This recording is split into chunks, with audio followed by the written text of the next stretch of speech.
pandemic situation is getting dire, and more dire. Cases of measles spiking in a multi-state outbreak now.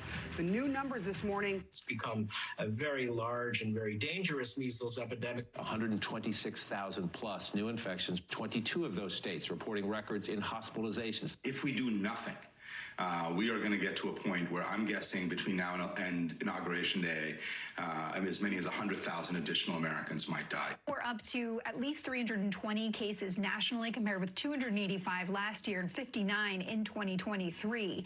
Now, that includes an update from Texas with 259 total cases, 34 hospitalizations, and 1 death. Authorities and others to mandate the vaccine. Yes, and it cannot come soon enough. Pharmacies are announcing plans to vaccinate young children. So many parents very eager to get their kids vaccinated. I am among them. Studies show us that if kids get infected, 2,000 out of 10,000 would be hospitalized, and there would be 10 to 30 deaths. Measles was the single leading killer of children globally. Contaminated surfaces could transmit the coronavirus. Look at my hands and look how it transferred to some of you. A susceptible community is being infected with a virus that's highly contagious.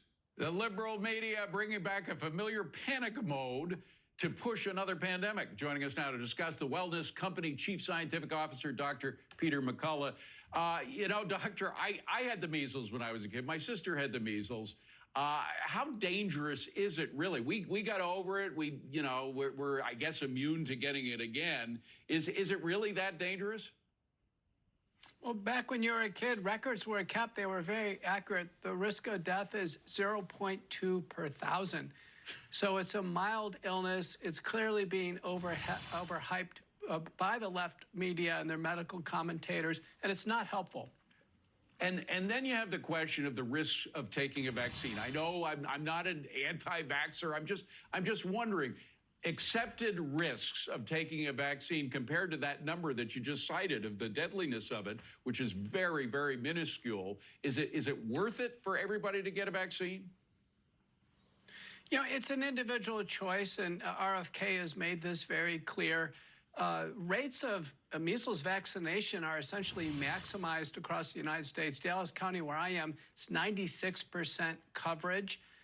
We're having kind of an average year for measles. We're at 378 cases, and the measles vaccines are not perfect. So vaccinated people get measles. They contribute to these case counts. A bad year a few years ago was 1,200 cases. I remember also the question about acceptable risk for the COVID vaccine. A lot of that, it didn't seem, particularly for children, it didn't seem to be worth it.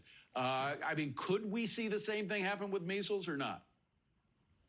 No, I don't think so. Okay. Vast majority of the population has been vaccinated.